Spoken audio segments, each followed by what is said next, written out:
Salam alaikum Zoul, bonsoir. Nous sommes à J-19 du 1er novembre 2020, rendez-vous de ce que le régime qualifie de référendum pour la révision de la Constitution. Une date qui fera date. Un autre rendez-vous avec l'histoire de leur pays pour les Algériens qui connaissent les vrais dessous et les vrais enjeux de cet événement, si on peut dire. Une étape cruciale, d'une extrême importance, voire d'une importance décisive pour le régime, qui a plus besoin d'une participation massive que d'un oui ou d'un non, puisque de toutes les façons, les diverses et nombreuses constitutions de ce pays n'ayant jamais été appliquées, jamais respectées. Bien au contraire, puisqu'elles ont été systématiquement et outrancièrement violées par le régime même qui les a concoctées en fonction de son intérêt et des fluctuations des clans en présence. Mais écoutons d'abord ce qu'affirme M. Tebboune au journal L'Opinion. Deux parmi ces déclarations qui démontrent à la face du monde que ce régime est incapable de s'amender. M. Tebboune qui nous affirme qu'il a été porté à la présidence de la République par la volonté du peuple, dans les élections, nous dit-il, les plus honnêtes depuis l'indépendance, alors que tous les Algériens savent qu'il a été désigné par les Algériens et que les élections du 12 décembre ont été massivement boudées par les électeurs algériens. Et si preuve en faut, il n'y a qu'à voir les images transmises par l'ENTV, par la télévision publique elle-même. M. Tebboune qui nous dit aussi que les principales doléances du Hirak ont toutes été satisfaites. Et là aussi, nous savons que les principales revendications du Hirak, et non de simples doléances, comme dit le monsieur, n'ont pas du tout été évoquées et encore moins satisfaites. Ce sont celles-ci. Doula Madaniya Machi Askariya, État de droit et non militarocratie, c'est-à-dire départ de tous les barons du régime, une dynamique transitionnelle pour faire partir le régime en douceur et enfin un processus constituant. Aucune de ces revendications centrales n'a été évoquée par le président désigné. C'est dire que ce référendum sur le projet d'amendement constitutionnel, qui sera très certainement boycotté de la même manière que les présidentielles du 12 décembre, sera tout aussi certainement l'objet d'une vaste fraude électorale dont le but inavoué de donner une légitimité à Tebboune et effacer ainsi la fraude honteuse de sa désignation et non de son élection. Mais écoutons d'abord M. Tebboune. Après les élections, le fait que le Hirak ait été pour les élections, déjà au préalable, ça légitimait ces élections-là. En plus du fait aussi que le Hirak en lui-même avait 3 ou 4 doléances majeures, plus auxquelles s'ajoutaient peut-être des petites doléances de groupuscules. Doléance, c'était d'arrêter le processus électoral, d'arrêter le 5e mandat, d'arrêter de s'interdire et d'interdire à tout le monde la prolongation du 4e mandat et d'aller vers un changement radical dans la gouvernance du pays. Donc c'est après les élections, qui ont été les premières élections de la vie de tout le monde, y compris des candidats qui étaient en course avec moi pour la présidence.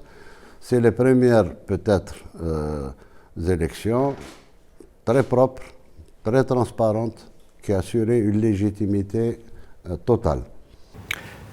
Écoutons-le encore. sachant que le président était totalement impotent, qu'il ne pouvait plus s'exprimer, il ne pouvait plus parler, ni marcher, et que cela allait déboucher sur une catastrophe pour le pays. Là, le Hirak béni, comme on l'appelle, a pratiquement mis fin à cette comédie.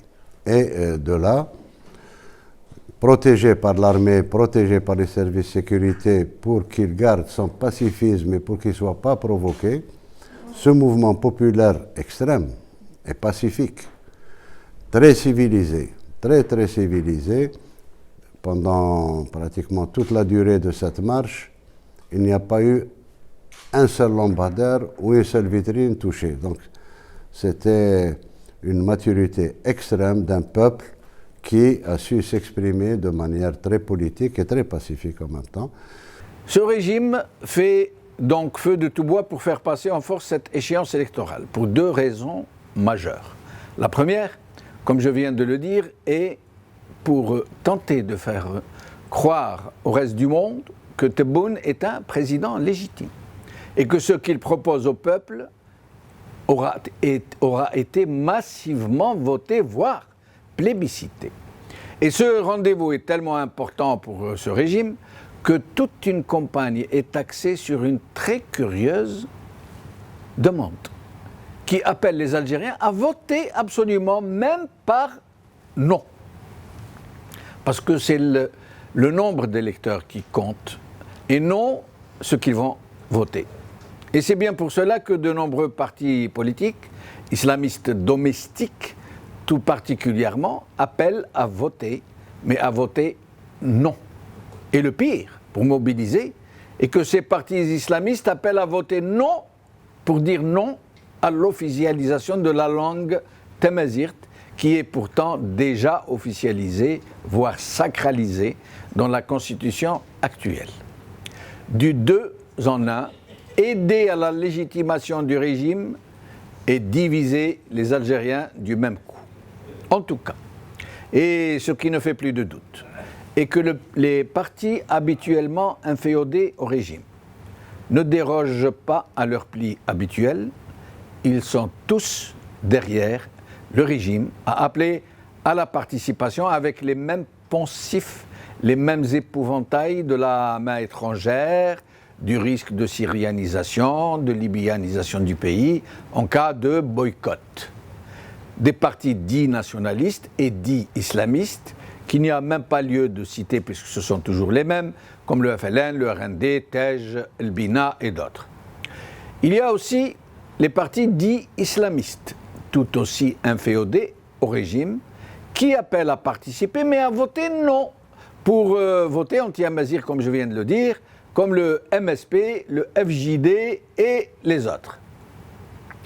Il y a aussi les partis dits d'opposition et dits démocratiques qui appellent à voter massivement en laissant croire que ce projet d'amendement est une chance à ne pas rater et qu'il va consacrer la séparation des pouvoirs, nous disent-ils, une diminution du pouvoir présidentiel, nous redisent-ils, et autres contre-vérités. Des partis qui ont de la même manière que ceux que je viens de citer, mais avec un discours et des méthodes qui laissent croire que les Algériens risquent de passer devant une chance historique s'ils ratent celle de voter. Ce sont des partis comme Jil Jadid, Al-Mustaqbal, Al-Fajr Al-Jadid, le MPA et plus de 70 associations de toute nature et d'autres groupuscules ou pseudo-personnalités en tout genre. Enfin, des partis politiques et personnalités de l'opposition qui appellent clairement à ne pas participer à ce référendum, puisqu'il faut l'appeler comme ça, en attendant de voir ce que sera la réponse des électeurs. Ce sont des partis résolument engagés avec le Hirak, comme le RCD, le Parti des travailleurs, le FFS, l'UCP, le MDS et d'autres groupements politiques citoyens et autres personnalités politiques indépendantes qui appellent, comme je viens de le dire, clairement et sans aucune ambiguïté à bouder catégoriquement ce que certains parmi eux qualifient d'énième farce.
Désolé, problème technique, indépendant de notre volonté, si je peux dire.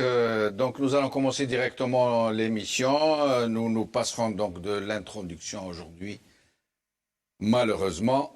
Référendum, 1er novembre, J-19.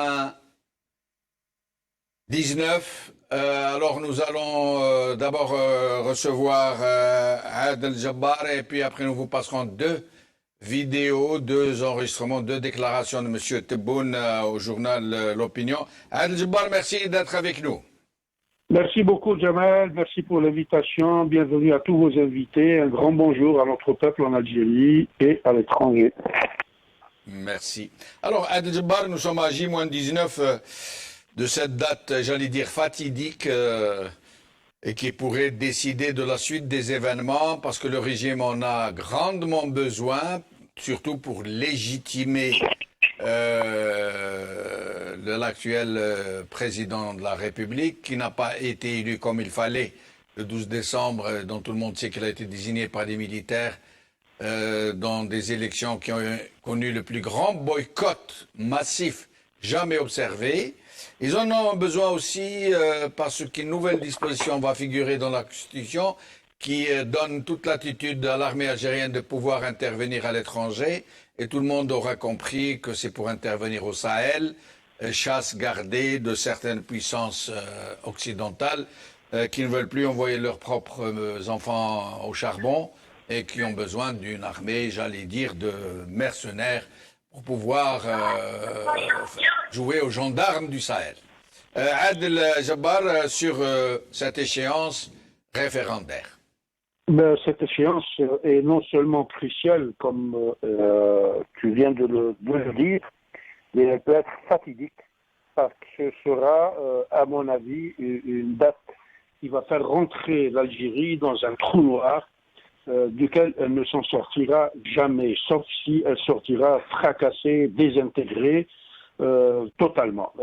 Il faut rappeler à nos frères et à tous les auditeurs que cette constitution-là n'est pas le choix du peuple. La constitution qu'on nous présente aujourd'hui est celle d'un homme et d'une clique, d'une gang qui est avec lui, qui ont décidé, comme toujours, donc c'est toujours le coup de force qui prévaut avec ces gens-là.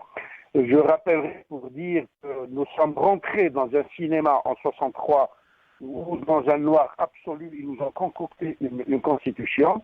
Et puis depuis, on est toujours dans le noir. Et on ne s'en sortira jamais tant et aussi longtemps que ce ne sera pas la Constitution qui émanera du peuple.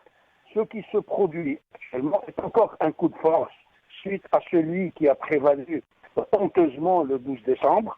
Donc ce coup de force, il va entériner, comme vous le dites si bien, la légitimité de Tebboune et son clan et sa gang vis-à-vis de l'opinion internationale. Pas toute l'opinion, évidemment, mais les gens qui sont en train de les supporter pour pouvoir transformer l'Algérie en puits de pétrole et en armée de mercenaires pour aller faire de sales boulot de les puissances occidentales qui ont créé des problèmes aux alentours de l'Algérie, en Libye, au Niger, au Mali et au Burkina Faso, pour qu'on aille faire le sale boulot. Donc moi j'appelle les Algériens à sortir massivement, de façon permanente et sans arrêt, sans cesse, pour occuper les rues. Il faut que nous soyons des millions pour nous opposer parce que c'est un véritable danger qui risque d'emporter l'Algérie. Ceux qui sont réfractaires aujourd'hui, et ce que j'appelle moi les bons citoyens, c'est-à-dire où ça ne le concerne pas, ils vont le regretter amèrement à partir du 2 novembre. Parce que le 2 novembre, ils vont avoir pu parachever par le coup de force leur édifice constitutionnel, et à ce moment-là, plus de carton. On ne viendra pas enlever des gens dans la rue, on viendra dans les maisons, dans les chambres à coucher, ramasser tous ceux qui oseront dire quelque chose concernant ce régime militaire dictatorial. Donc, faisons très attention. J'appelle nos frères, j'appelle notre peuple à retrouver sa dynamique, son dynamisme et sa fougue pour réoccuper les rues. Seul le peuple pourra sauver ce pays-là, ne comptant sur personne. Toutes les puissances occidentales ou asiatiques ou arabes sont du côté de la junte parce que la junte est en train de vendre le pays. Elles sont pour royalement, ce qui la préoccupe, c'est sa survie, c'est ses intérêts survivent aux dépens des intérêts du pays et du peuple algérien. Donc faisons très attention, le 2 novembre risque d'être la nuit de cristal de l'Algérie. Ne nous laissons pas faire, sortons, défendons notre pays, défendons nos enfants et défendons... Sur ces partis qui sont pour le moins en ordre dispersé, alors il y a les partis très inféodés au régime ouvertement et très sincèrement sont cachés, comme le FLN, le RND, le MPA, TEJ, Gilles Jadid et d'autres partis politiques qui appellent à voter massivement et qui appellent à voter oui. Il y en a d'autres partis islamiques domestiques, comme on dit, inféodés au régime, qui disent il faut aller voter, mais voter non. Ça veut dire voter contre l'officialisation de Temazir qui est déjà consacrée et officialisée par l'actuelle Constitution. Et d'autres appellent à ne pas voter du tout, comme le RCD, le FFS, l'UCP, le parti de Zoubida Assoul et les autres, qui appellent à ne pas voter et à ne pas voter du tout. Ça veut dire vous boycotter. Et donc, dans tout ça, qu'est-ce que vous pourriez nous dire sur les uns et les autres? Non, les partis inféodés au régime, ceux qui ont ruiné ce pays-là, le FNN, le RND, tous les partis de cette on est dans le rôle d'aplaventrise des autres. Ce qui intéresse ce régime-là,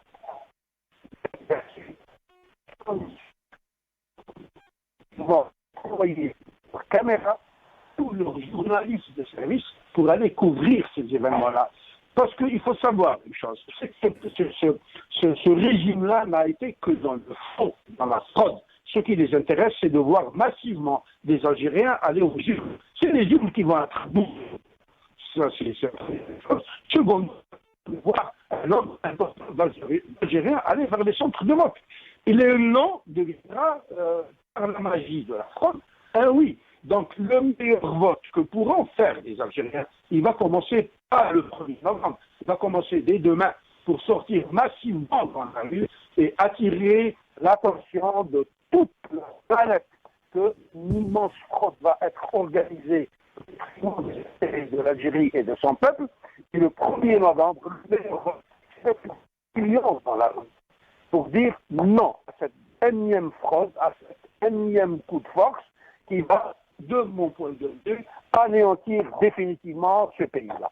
Et donc j'appelle mes frères à sortir dans la rue, à reprendre la révolution, à se mobiliser, à se solidariser, à se mettre la main dans la main comme nous l'avions fait pour nous opposer à toutes les tentatives sataniques et diaboliques de division de ce régime-là, reprenant la rue, réoccupant la rue, parce qu'en réoccupant la rue, nous allons sauver notre pays. Sinon, à Dieu ne plaise, notre pays risque de très graves problèmes desquels nous n'en sortirons qu'après un siècle. Mais Al-Jabbar, le 12 décembre, les Algériens n'ont pas voté massivement. D'ailleurs, la meilleure preuve en est que les images diffusées par l'ENTV elle-même a montré le grand vide dans tous les bureaux de vote du pays. Rares les régions où ça a vraiment atteint les 10, 12, 15%. En moyenne, ça a été entre 8 et 10%. Les militaires y compris, relais du régime y compris, bourrage y compris.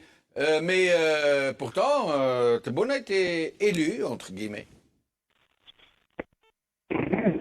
D'abord, il ne faut pas... Ah, nous avons perdu Al-Jabbar? Non, je suis avec vous. Alors, je vous en prie, alors. Assez rapidement, Al-Jabbar, s'il vous plaît. D'accord. Il faut connaître la matrice et l'ADN de ce régime. Ce régime,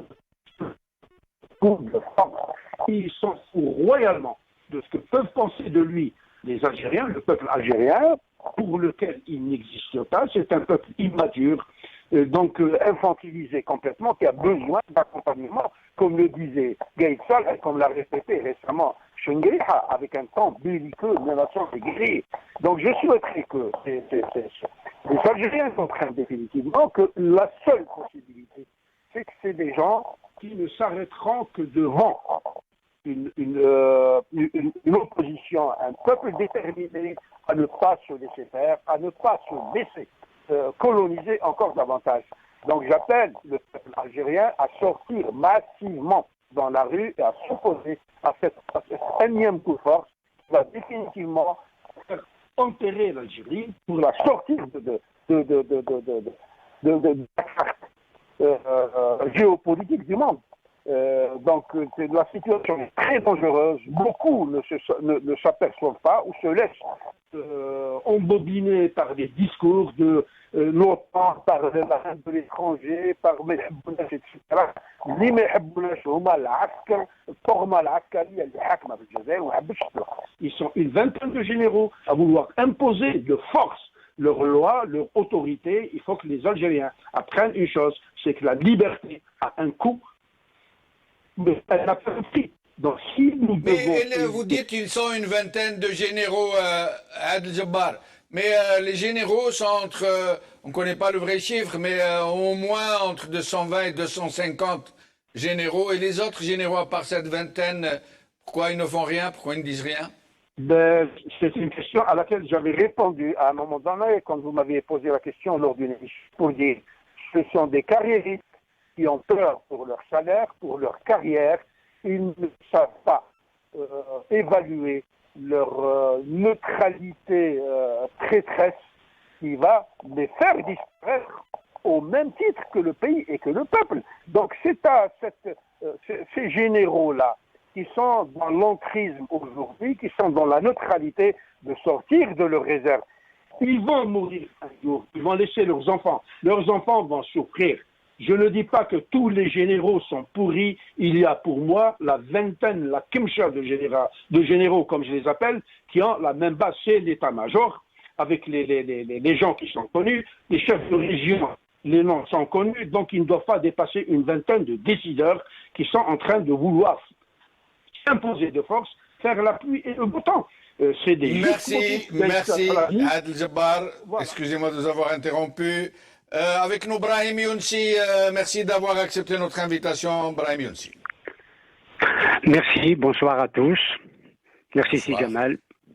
Merci à vous. Alors, Brahim Younsi, certains partis politiques sont en train de nous dire qu'il faut aller voter, que nous sommes à un tournant, que cette nouvelle mouture, cette proposition de nouvelle mouture est quasiment révolutionnaire, qu'elle consacre, par exemple, la séparation des pouvoirs, chose que je n'ai pas trouvée personnellement, à part une certaine phraséologie. Elle nous dit que les pouvoirs présidentiels ont été très sérieusement amoindris par rapport à celle de 2016, chose que nous n'avons pas vue non plus. Qu'est-ce que vous pourriez nous dire sur ce que déclarent certains partis politiques en la matière? Si vous me le permettez, je vous en prie. Si vous me le permettez, juste une information. Sur la place de la République, je suis chargé de transmettre ce message. Voilà. Il y a des amis, des révolutionnaires de la première heure qui ont un stand où ils vendent des gâteaux. Et l'argent récolté va aux détenus d'opinion, aux familles des détenus. Ils ont déjà récolté et envoyé 1500 €. Ils en ont récolté encore de l'argent parce que les gens ont acheté les gâteaux. Alors j'appelle les gens, les manifestants, les hirakistes, comme dit tout le monde, de la place de la République, d'aller vers ce stand et d'acheter les gâteaux qu'ils nous offrent. Merci pour ce qu'ils font, parce qu'ils font beaucoup. Et je vais répondre à votre question. Parler de séparation des pouvoirs, c'est être soit aveugle, soit être proche du pouvoir illégitime. Et vous l'avez dit, un certain nombre de partis sont proches, très proches du pouvoir et illégitimes. Et c'est la raison pour laquelle ils appellent à voter. Beaucoup appellent à voter oui et d'autres appellent à voter non pour les raisons que vous avez indiquées. Donc ils sont dans le même panier, dans le même sac. Les Algériens sont dans le nini. Voilà, il n'y a pas de vote. Ils ne veulent pas aller voter.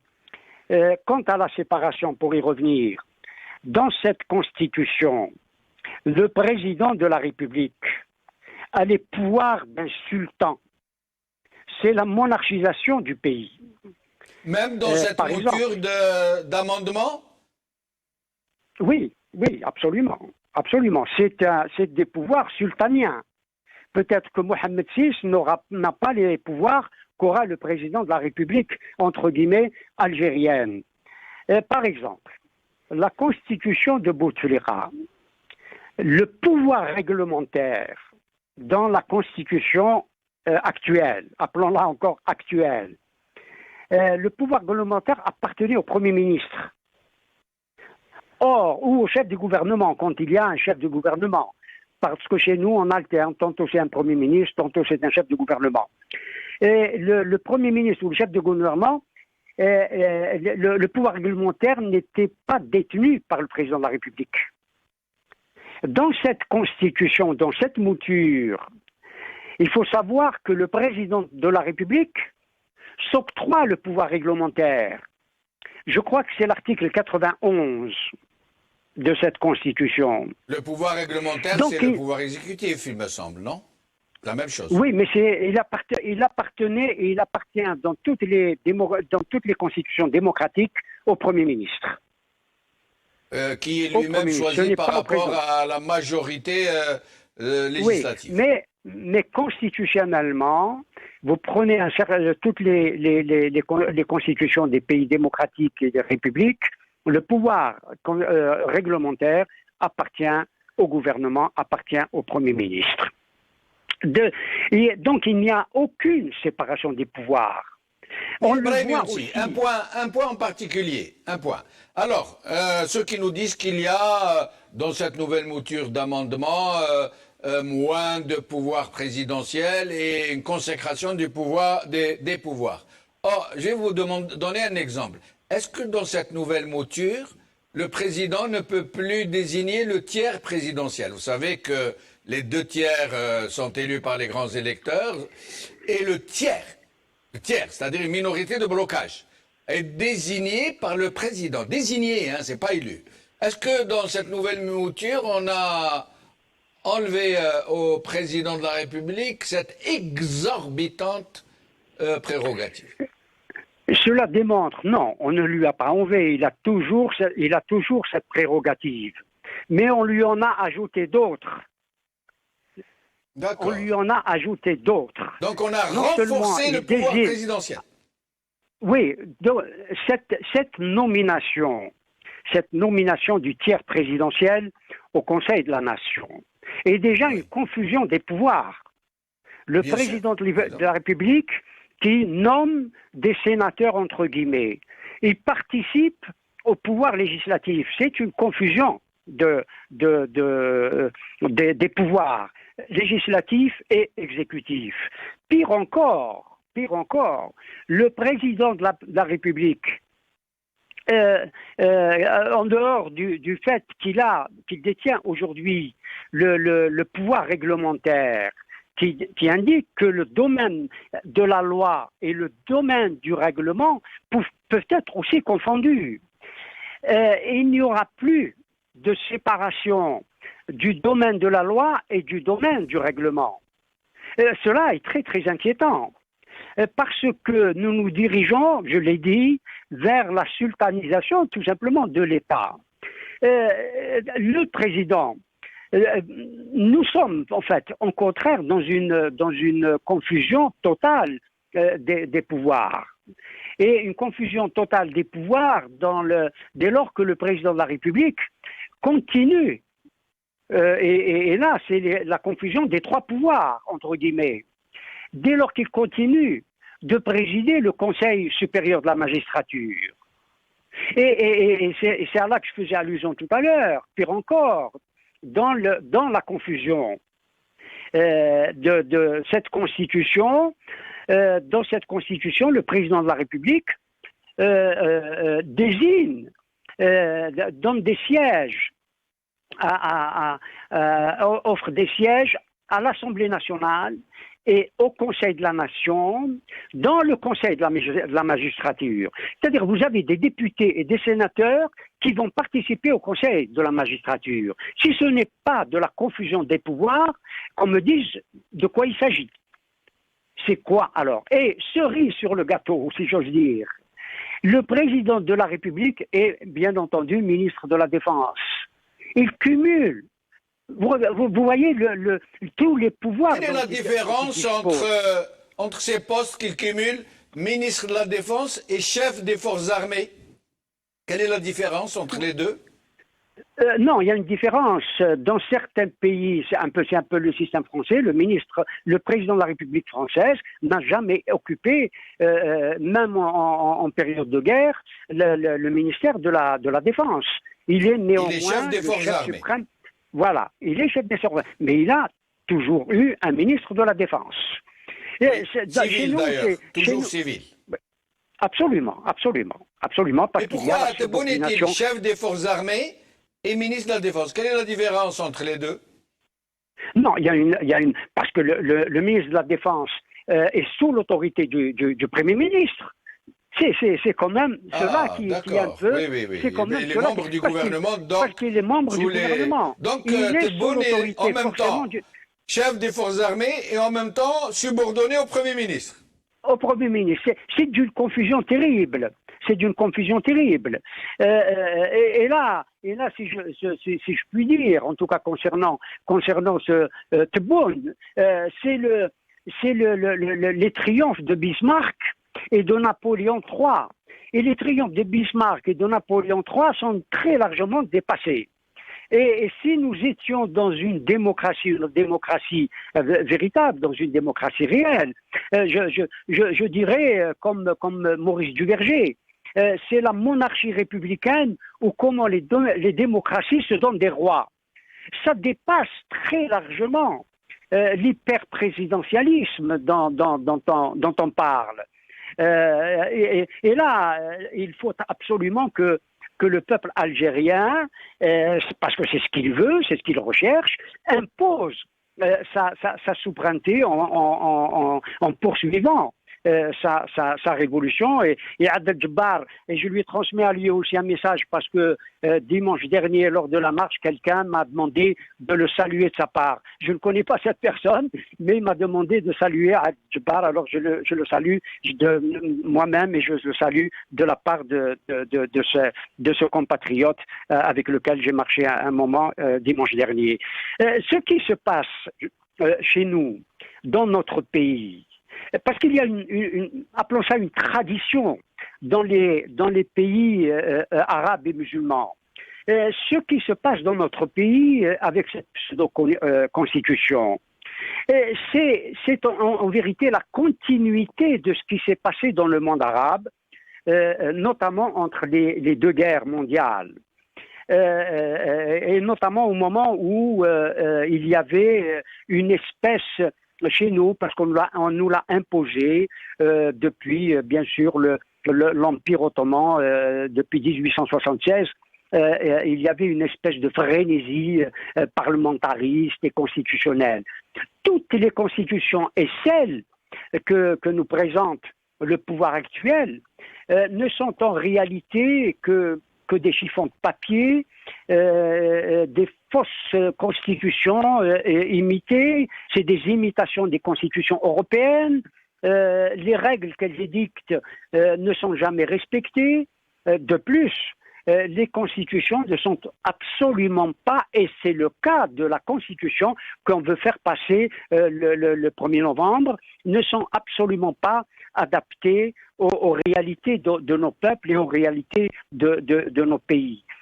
Cette énième constitution que l'on s'apprête à imposer à l'Algérie, au peuple, ne reflète pas même l'esprit des revendications populaires. Rien de ce que le peuple revendique n'est dans cette pseudo-constitution. En vérité, parce que c'est la nature de l'État qui demeure, en vérité, cette nouvelle constitution reflète la nature autoritaire de l'État et je m'étonne que ceux qui se prétendent démocrates et qui prétendent s'être battus pour la démocratie, qui ont fait du régime de Bouteflika, ce qui était vrai, le régime le zoni que l'Algérie ait connu, mais celui qui est là est encore plus zoni par la population que celui de Bouteflika, et tout le monde le dit parce que ce que nous subissons, ce que le peuple algérien subit depuis le 12-12 est pire que ce que nous avons subi pendant la vingtaine d'années de dictature, d'autoritarisme de Bouteflika et de son clan, auquel appartenait d'ailleurs l'actuel chef de l'État illégitime. Brahim Younsi, merci, au plaisir de vous retrouver. C'est moi qui vous remercie. Merci beaucoup. Merci. Alors, avec nous, Rahmoun Issa, maître Rahmoun Issa, merci d'avoir accepté notre invitation. Rahmoun Issa. Allô, oui, allô. Allô, merci d'être avec nous, Rahmoun Issa. Salam alaikum, c'est Khair, c'est Jamal. Wa alaykoum salam, c'est le khair, c'est Aïssa. Alors, vous, l'avocat, le juriste, voilà, donc on nous dit, un certain parti politique, qu'avec cette nouvelle mouture, le pouvoir judiciaire se voit un peu conforté et qu'il va même aller vers une certaine indépendance avec certaines mesures. Or, nous avons eu beau chercher dans cette nouvelle mouture, nous n'y avons rien vu de tel. Est-ce qu'il y a du nouveau en termes d'indépendance de la justice dans cette nouvelle mouture?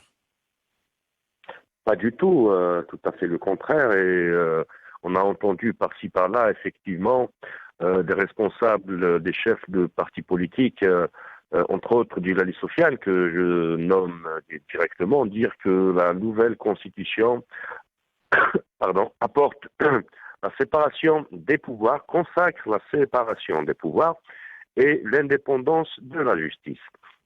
Il faut savoir, j'ai bien suivi ici c'est Nordin qui a intervenu tout à l'heure, qui disait que cette constitution consacre un régime ou des pouvoirs exorbitants donnant du chef de l'État actuel le rôle ou le poste ou l'intitulé de l'empereur sur les pouvoirs existants qui sont le législatif, l'exécutif et le judiciaire.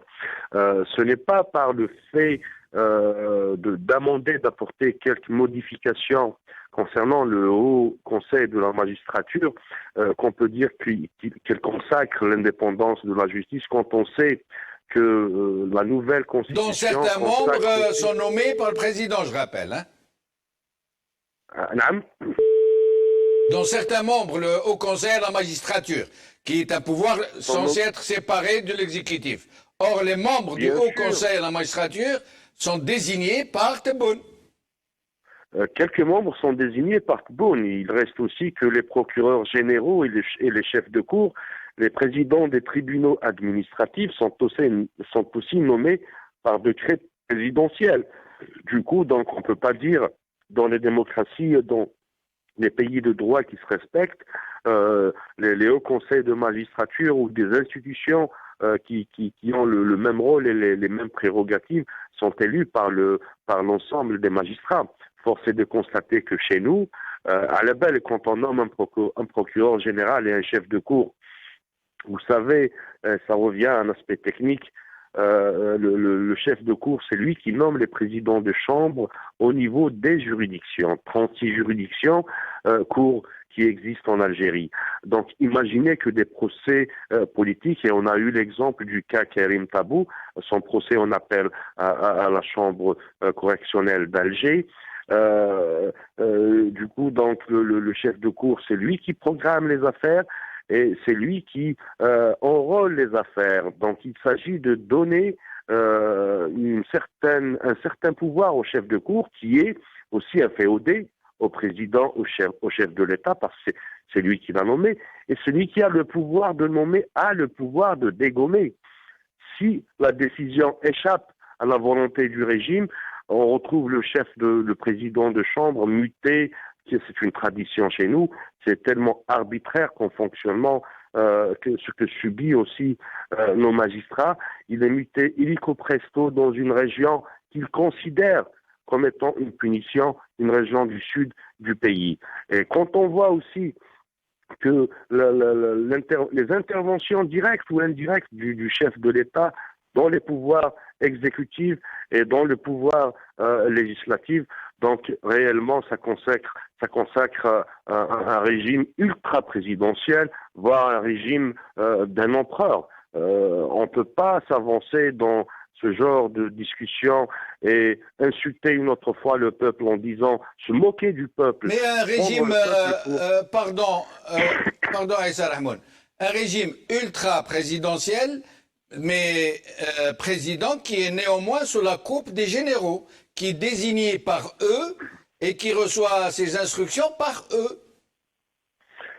Vous savez, si jamais, tout à l'heure, je discutais avec Maître Bouchechi et j'ai fait une observation en disant que je pense que cette nouvelle constitution n'est pas établie, n'est pas cousue pour le président, pour le chef d'État actuel. Je pense que notre régime nous a habitués à des magouilles, à des opérations de manipulation à outrance, qu'on s'aperçoit en fin 2 ans, une année, 10 ans, une année, 2 ans après, qu'on était un peu bercé dans le lit ou le berceau de la manipulation. Réellement, entre nous, et tout le monde le sait, quel est le charisme, quelle est la légitimité dont le chef de l'État peut se prévaloir à l'échelle nationale et internationale? Aucune légitimité, aucun charisme, aucun pouvoir de négociation. Une autre lecture peut intervenir dans le débat actuel, que cette constitution n'est pas cousu pour l'actuel chef de l'État occupant du palais de Mouradia, mais je pense que et c'est une piste à ne pas écarter, qu'elle est faite pour un autre candidat qui est dans l'arrière-chambre du régime, que le régime peut préparer en fonction de l'évolution du Hirak. Et pour ce qui est de la sincérité de ce référendum, est-ce qu'il ne va pas arriver la même chose qu'avec les élections présidentielles, dont tout le monde sait qu'elles ont été l'objet d'un boycott massif, qu'il n'y a pas eu d'électeurs du tout, au point où même le NTV n'a pas pu montrer les images d'électeurs dans les bureaux de vote, mais que malgré tout, cela n'a pas empêché M. Tebboune de venir nous dire ce sont les élections les plus sincères et les plus honnêtes depuis l'indépendance, et que le peuple algérien l'a choisi. Et que tout le monde est d'accord pour ça, alors que ce n'est pas vrai du tout. Tous les gens sont en train de dire que ce sont des élections frauduleuses, où le bourrage des urnes par voie informatique a été n'a jamais atteint de telles limites. Mais qu'est-ce qui les empêche de faire la même chose pour le référendum, de venir nous dire qu'il y a eu 70% de participation, dont 50% de oui, etc. etc. Oui, tout à fait, Si Jamal, ça va se répéter de la même manière. Les élections du 12-12 et le régime en lui-même, les tenants du pouvoir, le savent très bien qu'il n'y a pas eu d'élection, il n'y a pas eu de suffrage universel, il n'y a pas eu d'adhésion du peuple algérien. Je pense que ça va se passer de la même manière, où ils vont défiler un cortège tambour battant pour dire, voilà, en fin de compte, c'est l'aboutissement du Hirak, la Constitution et le président qu'on est dans une nouvelle Algérie. Et c'est le propre du régime algérien, ça nous renvoie aux années 60-70, où la manipulation à travers les médias publics, à travers les journalistes, à travers la presse inféodée au régime, vont marcher aussi sur le corps des Algériens, sur la conscience et la liberté des Algériens. Ce n'est pas ça qui va arrêter le fleuve de la révolution. Ce n'est pas ça qui va arrêter le peuple algérien, parce qu'il s'agit, pour le régime, c'est une étape dans leur stratégie. Mais pour le peuple aussi, c'est un exercice. Ce traquenard ne va pas être un élément qui va dissuader le peuple algérien. Ce qui est remarquable dans le Hirak du 22 février 2019, c'est que ce n'est pas une seule région qui exprime sa volonté de changer, de transiter vers une Algérie démocratique. Ça relève d'une conscience généralisée de tout le peuple algérien qui ont vécu le marasme, qui ont vécu l'injustice sociale, qui ont vécu toute forme de hogra. Et le régime, je pense que le régime se trompe une énième fois avec cette constitution, et cet entêtement du régime à se maintenir va pousser sûrement les Algériens à réagir encore avec force et détermination. Est-ce qu'ils sont aussi sûrs que ça va se passer par rapport à la fraude, je parle, hein, bien entendu. Est-ce qu'ils sont sûrs de réussir encore une fois leur fraude comme celle des présidentielles, au point, il semble que ce soit le cas, qu'ils soient très sûrs, au point que M. Benguelina a très inféodé au régime, qui menace de quitter la politique et toutes les instances dirigeantes de son parti au cas où le non l'emporterait. Il est tellement sûr que ça va être massif, il ne menace pas sur la cohésion. Il est en train sur la participation, il est en train de dire, s'il y a un non, d'ailleurs c'est le seul parti islamique de la place qui appelle à voter oui, contrairement aux autres partis politiques islamistes domestiques qui sont en train de dire, allez voter, mais votez non. Votez non pourquoi? Contre l'officialisation de Tamazight, qui est pourtant déjà consacré dans l'actuelle constitution, qui est considérée comme étant langue officielle et nationale. Ben, écoutez, Wahtenhar, Karim Tabou, à l'occasion d'une émission sur un plateau de télévision, avait déclaré que cette façon d'exercer de la politique, Le régime et ses acolytes et ses larbins, ils sont dans une bulle. Une bulle, on dirait qu'ils ne vivent pas en Algérie, qu'ils ne vivent pas avec les Algériens. Et cette façon de mépriser l'Algérien, dans son intelligence, dans sa conscience, dans sa façon d'être, dans sa façon de voir les choses, l'avenir du pays. Et là, la question, elle se pose, une question existentielle. Est-ce que le régime est conscient de ça, ou est-ce que le régime n'est pas conscient de ce phénomène social qui est en train de se produire chez les Algériens, d'être cultivé, d'être enrichi et développé chez les Algériens? Le tamis de l'histoire avait déjà commencé à partir du 22 février 2019 et le tamis est encore là.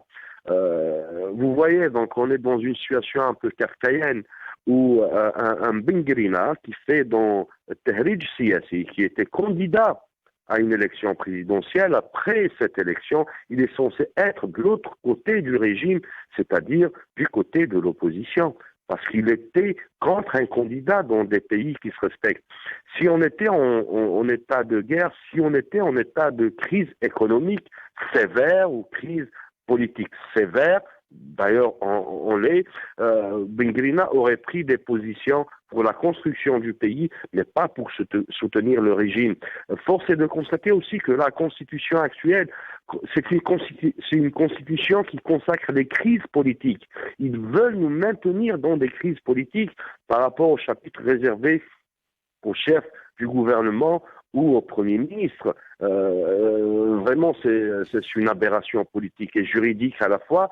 Donc, ils sont dans une démarche assez étonnante réellement et assez stupide à la fois. Et ça, je ne pense pas que le peuple algérien va rentrer dans ce genre de combinaison juridico-politique qui vise à maintenir le régime. C'est le régime qui est à côté de la plaque et ce n'est pas le peuple algérien.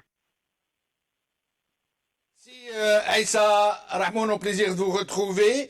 Avec nous, Idir Ounoren, merci d'avoir accepté notre invitation. Idir Ounoren. Bonsoir Monsieur Benchnouf, je salue toutes les téléspectatrices et téléspectateurs. Ravi d'être avec vous. Merci. Alors, Idir Ounoren, voilà, donc J-19, le régime semble très sûr de lui, au point où un Bengrina s'engage à arrêter de faire de la politique si jamais le nom est massé. Non seulement la participation, le nom. Monsieur Tebboune qui nous dit que les Algériens, le Hirak, n'existe plus puisque les Algériens ont eu ce qu'ils voulaient, c'est bon. Ils voulaient des élections, présidentielles, ils les ont eues. Ils ont élu M. Tebboune, il a été élu. Il n'a rien dit de Yarahlouga, transition, Madeniya Machi Askaria et les autres vraies revendications, le processus constitutionnel, etc. Et là, ils sont tellement sûrs d'eux qu'ils se permettent même, j'allais dire pas de la diversité, de la variété au sein de leurs troupes, des islamistes qui sont avec eux qui disent allez voter mais votez non, d'autres islamistes qui disent si vous votez non, je démissionne, des partis nationalistes disant NRND et autres qui disent il faut voter en force et tout ça, d'autres partis dits démocrates comme Gilles Jadid qui disent non mais c'est une chance à ne pas rater parce que cette mouture précise et dispose plus de séparation de pouvoir, moins de pouvoir présidentiel et autre chose que nous n'avons pas vu du tout. Nous avons cherché, nous avons fait étudier par des spécialistes, ils n'y ont rien vu de vrai. Alors, votre sentiment sur cette, j'allais dire, foire au larron? Je ne sais pas par où commencer parce que c'est un problème d'une extrême gravité.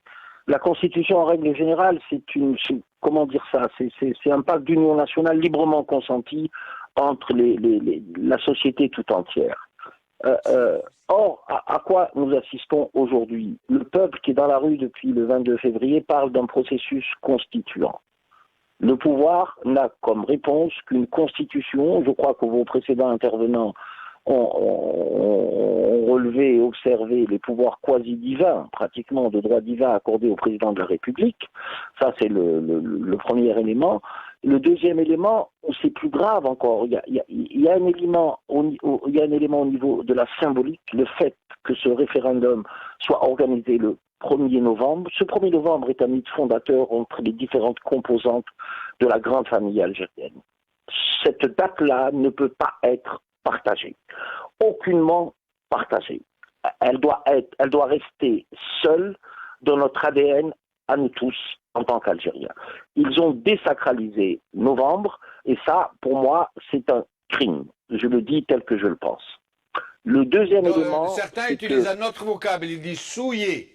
Souiller le 1er novembre. Oui, non, désacraliser pour la symbolique. Souiller, c'est évident, par effet mécanique, c'est évident. Peu importe, l'essentiel c'est que l'émotion et l'idée et la rationalité soient partagées dans ce cadre-là. Le 1er novembre ne peut pas être partagé. C'est de la démagogie, c'est de la filouterie, c'est de la fumisterie, et pour moi c'est un acte de haute trahison. C'est tout simplement ça. Novembre ne peut pas être partagé, ne peut pas être assimilé, ni à un référendum, et j'irai plus loin, ni à l'inauguration d'une mosquée de M. Bouteflika. Je suis désolé, novembre doit rester novembre. Ceci étant dit, nous n'allons pas Ceci étant dit, le mode opératoire observé par M. Tebboune est carrément scandaleux, c'est antinational, c'est antidémocratique. La Constitution n'est pas simplement une affaire d'experts, M. Benchenouf. La société doit être associée, la société doit être mobilisée, la société doit rentrer en dynamique, ce qui n'est pas le cas aussi. Il faut dire aussi que de tous les intervenants, j'ai écouté Brahim Younsi et Adel Jebbar, mon ami Brahim était dans la confusion des pouvoirs. C'est vrai qu'il y a une confusion des pouvoirs. Encore une fois, vous avez parlé du tiers présidentiel, mais il n'y a pas que ça. Moi, ce qui m'interpelle, M. Benchenouf, c'est l'article 30. Nous en avons parlé et M. Tarf El-Foun a écrit un texte d'une extrême importance où il dit en substance de mémoire, il dit que l'article 30, en fait, il consacre de jure par le droit l'intervention de l'armée quand il a, dans l'article, je ne sais plus comment il le dit, l'armée, oui, voilà, défend les intérêts vitaux et stratégiques du pays. Ça veut dire que l'armée est dans la vie publique du pays. Le sous-sol, c'est stratégique. L'eau, c'est stratégique. Le transport, c'est stratégique. La diplomatie, c'est stratégique. Donc, de facto, l'armée s'arroge le droit dans cette constitution d'intervenir dans l'espace public. Et c'est là où se pose la question de la subordination du militaire au politique. Mais par cet article, qui n'était pas dans l'ancienne mouture, elle acte l'omniprésence de l'armée dans la vie publique et économique du pays. Chose qui ne peut pas être tolérée. Ça ne peut pas être toléré. On n'insiste pas assez sur cet article 30. Pourtant, monsieur, excusez-moi de vous interrompre, pourtant, monsieur Chengueri Al, chef d'état-major au journal français L'Opinion, a clairement dit, en substance, je ne me rappelle pas les propres termes qu'il a utilisés, que l'armée algérienne ne fait pas de politique. Oui, mais il est complètement contredit par cet article 30, M. Benchenouf. Donc l'effet d'annonce... Qui, article 30, qui, rappelons-le, dit que l'armée sécurise en quelque sorte les élections et même qu'elle sous-entend qu'elle les chapeaute pour les mener à bon port, ce qui veut dire qu'elle les contrôle, que l'armée les contrôle en fait. Ce que j'apprécie chez vous, c'est la constance de vos positions. Vous l'avez dit il y a plus de 2 ans et ça continue. Je vous félicite. Ce que je voulais dire, c'est que à partir de ce moment-là, il y a évidemment ce que je pourrais appeler une communication institutionnelle au journal L'Opinion, mais bon, les chancelleries savent très bien comment ça fonctionne, M. Benchenouf. Donc c'est probablement dû à une consommation externe. Mais l'essentiel, c'est que cette constitution doit faire l'objet d'un rejet par le peuple algérien.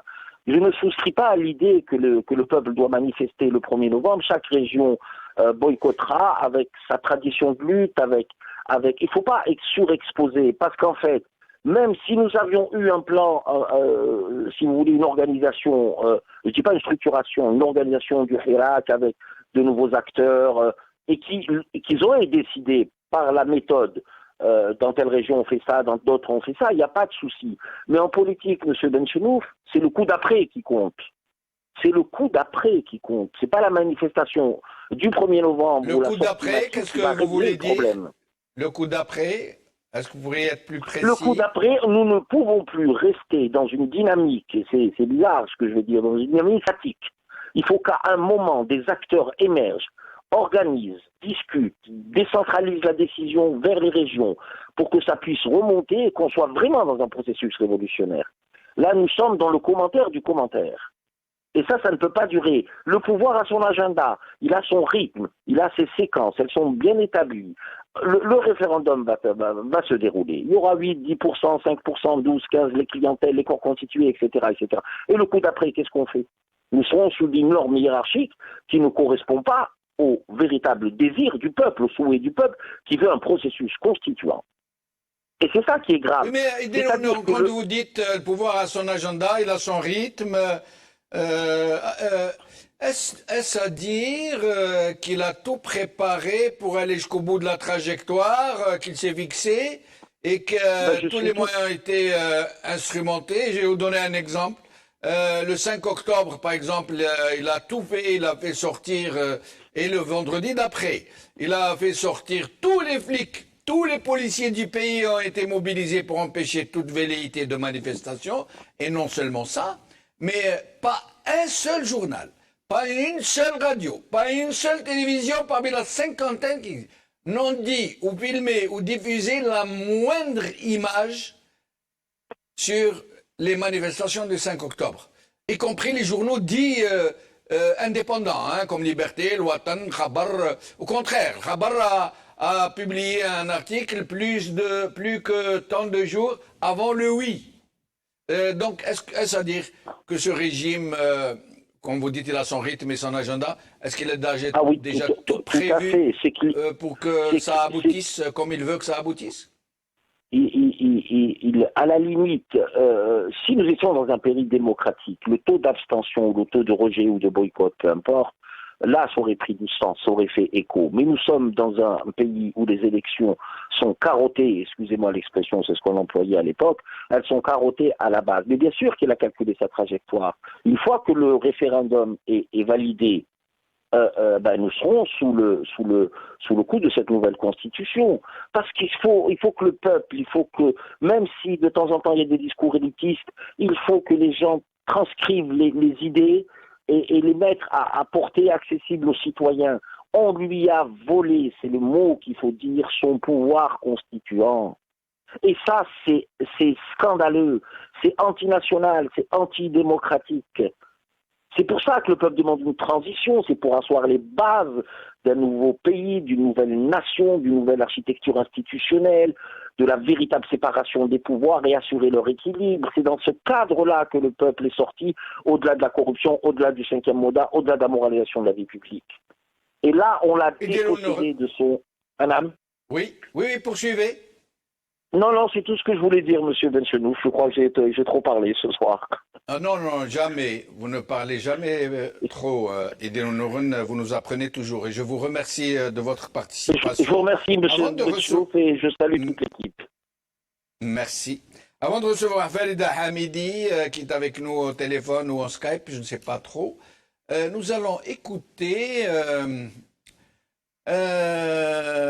une archive de la radio algérienne, Radio Chaîne 3, sur les élections, sur la validation plutôt de la Constitution de 2016. Mais écoutez bien, pour voir un peu, écoutez surtout le ton de la presse algérienne quand il s'agit de vendre le produit. Écoutez. La révision de la Constitution, fait marquant de l'année 2016, constitue le couronnement des réformes engagées par le président de la République en 2011.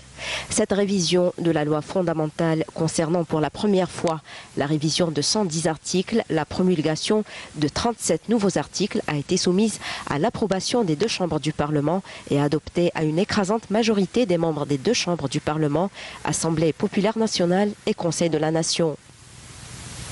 La nouvelle constitution a abouti à l'élargissement des prérogatives du pouvoir législatif, à la consécration des droits de l'opposition parlementaire et l'installation d'une haute instance de surveillance de l'activité politique. Cet amendement vise à consolider les fondements de l'identité nationale, islam, arabité et amazirité devenus langue officielle. La constitution conforte certains choix stratégiques, à savoir la préservation de la propriété publique des mines, des hydrocarbures et autres secteurs vitaux. L'article 63 stipule que la nationalité algérienne exclusive est requise pour l'accès à certaines hautes fonctions politiques de l'État. Au chapitre de la vie politique et institutionnelle, le statut et les droits de l'opposition ont été constitutionnalisés. L'opposition parlementaire est ainsi en droit de saisir le Conseil constitutionnel, dont l'autonomie a été renforcée à propos des lois votées par le Parlement. La constitution mise en vigueur en mars 2016 est le résultat d'une mutation politique et sociale en Algérie. Elle est aussi l'aboutissement d'une longue expérience. En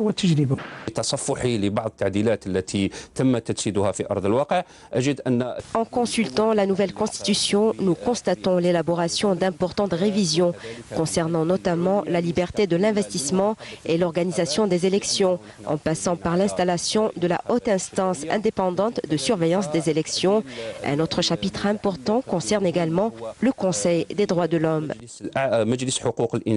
Parmi les autres axes autour desquels s'articule la révision constitutionnelle de 2016 figurent la promotion et la protection des libertés individuelles et collectives, ainsi que l'indépendance de la justice.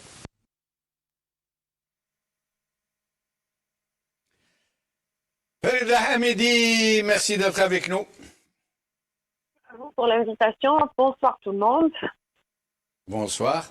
Alors, Farida Hamidi, vous avez entendu M. Tebboune nous dire qu'il a été élu dans les élections les plus honnêtes, les plus vraies, les plus massives depuis l'indépendance, que le peuple algérien l'a élu, que c'est le peuple algérien qui avait exigé ces élections, alors que vous vous rappelez très bien, le peuple algérien a manifesté massivement contre les élections imposées par Gaïd Saleh, le général, le chef d'état-major Gaïd Saleh. Et qu'est-ce qui l'empêcherait demain, après le 1er novembre, même s'il y a un autre boycott massif, de venir nous dire le peuple algérien a voté dans sa majorité, il a voté oui, ceci, cela, et la preuve. À votre avis, qu'est-ce qui l'empêcherait de refaire la même chose et de redire la même chose? Ah bah absolument rien, au contraire, il le dira justement. Si ce référendum passe et si le 1er novembre passe comme ils l'ont prévu eux dans leur agenda, rien ne l'empêchera. Et d'ailleurs c'est ce qui est prévu dans leur agenda justement, c'est de faire croire, ils ne croient. Je pense qu'arriver à un certain stade, je pense qu'eux-mêmes ne croient plus ce qu'ils disent. Hein. Donc ils le disent pour la forme. Je pense qu'ils sont sur une lancée comme ça, comme il le dit lui-même. Hein, il est dans le train de mensonges qui est lancé à grande vitesse. Hein, et rien ne les arrête en fait.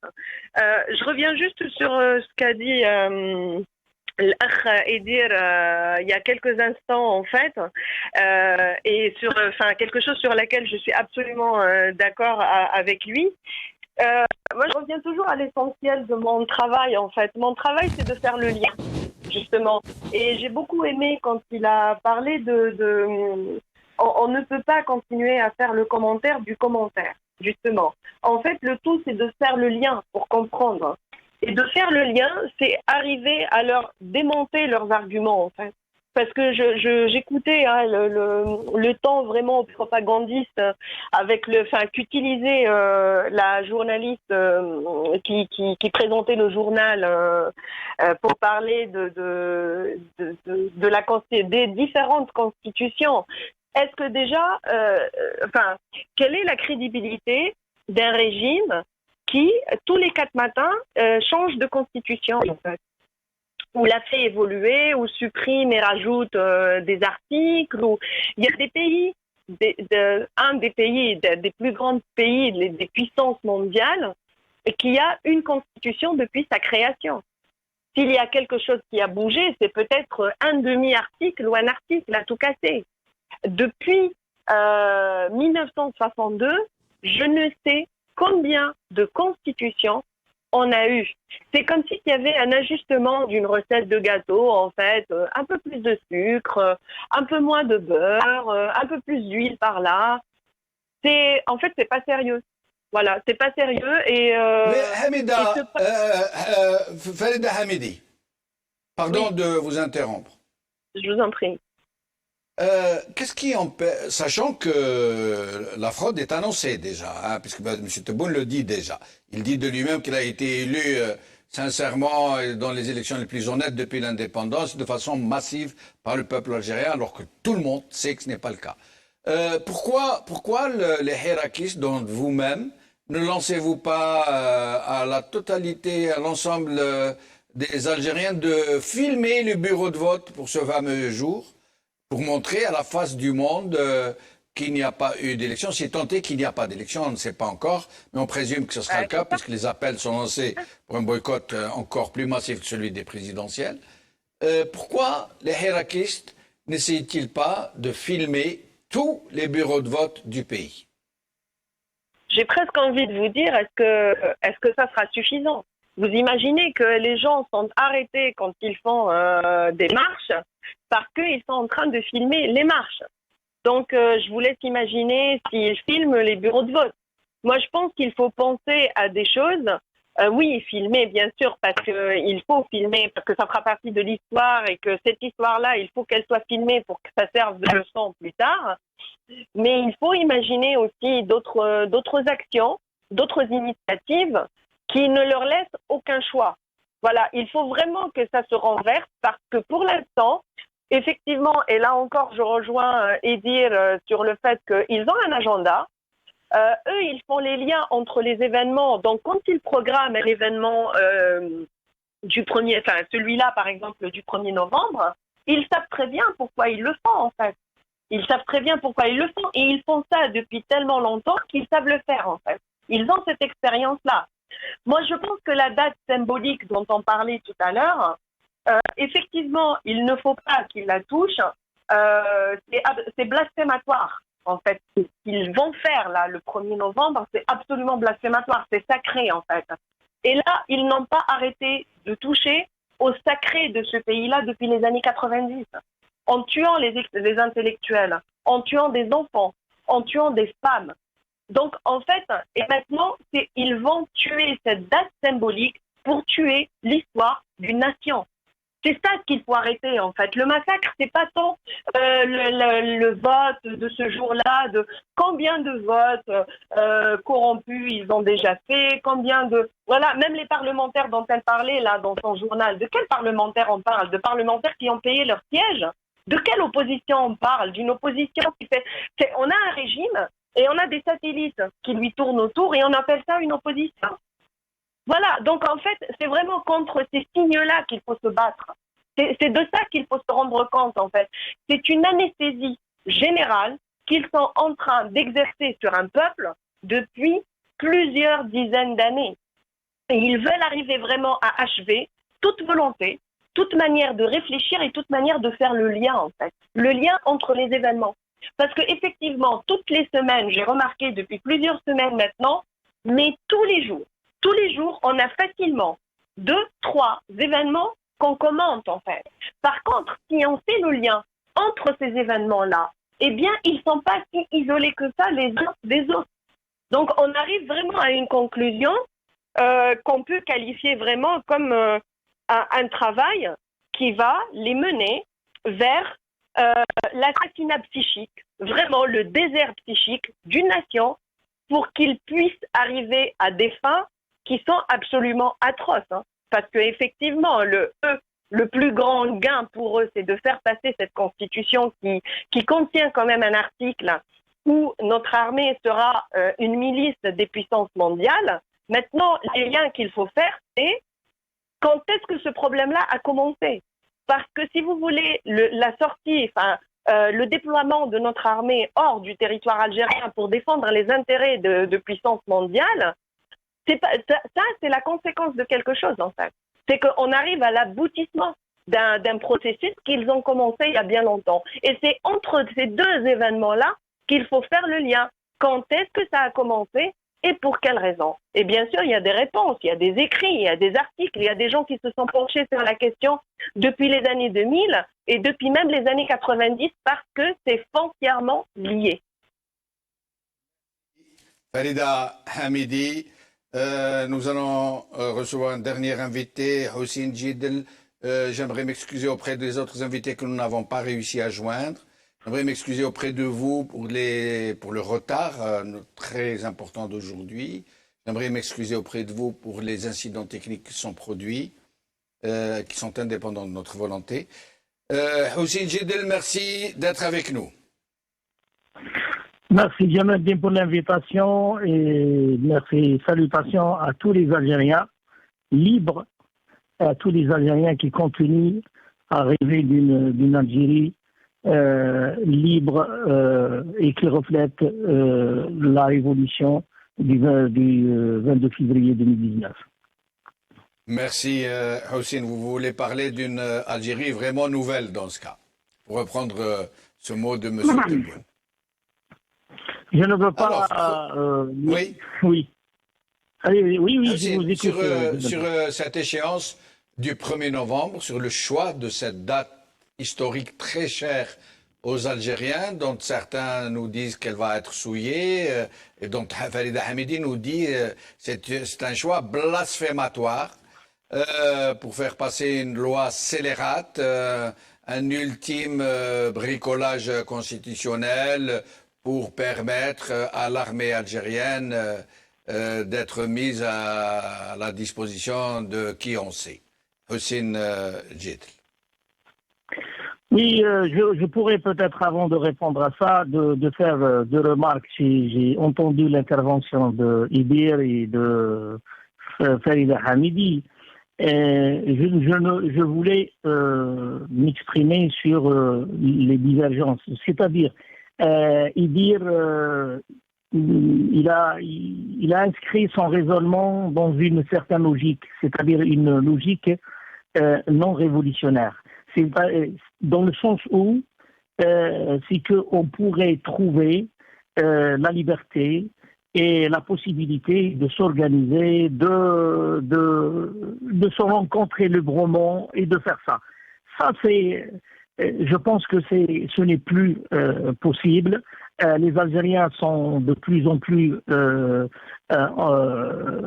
empêchés de circuler, de s'exprimer, de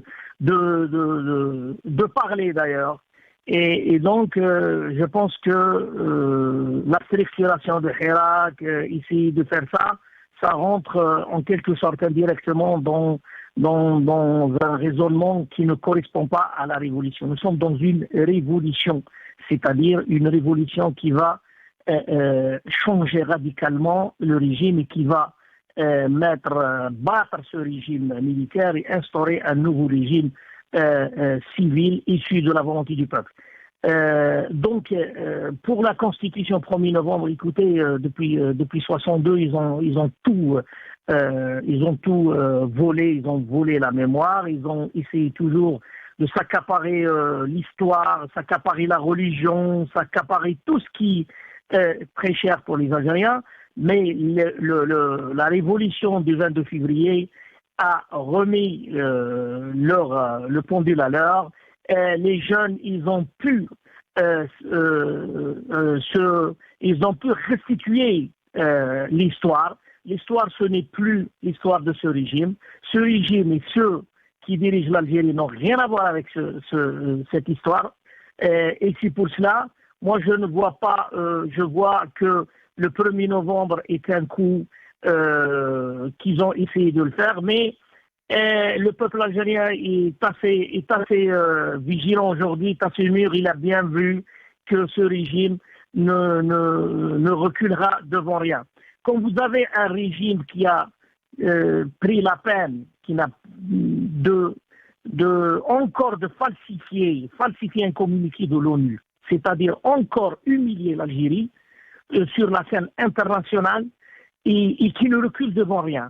Donc, les Algériens savent bien que le résultat est déjà établi. D'ailleurs, il y a 2-3 jours, je pense, Al-Khabar, dans la première page, a titré comme ça, il reste 3 semaines pour dire oui à la Constitution. Déjà, le régime, ses relais médiatiques, ses relais politiques, etc., ils ont déjà, devant ces résultats, même dans la falsification du vote, ils n'accordent aucune importance à ce peuple. Au moins, vous allez falsifier les résultats, attendez au moins que cela arrive le jour où vous avez décidé de faire ce. Pas un mois à l'avance ou 3 semaines à l'avance, vous décidez, vous avez déjà décidé à la place du peuple que le peuple algérien, déjà, il va dire oui, parce que ils savent bien que les Algériens n'iront pas massivement voter et que toutes les élections et toutes les consultations sont falsifiées, sont truquées.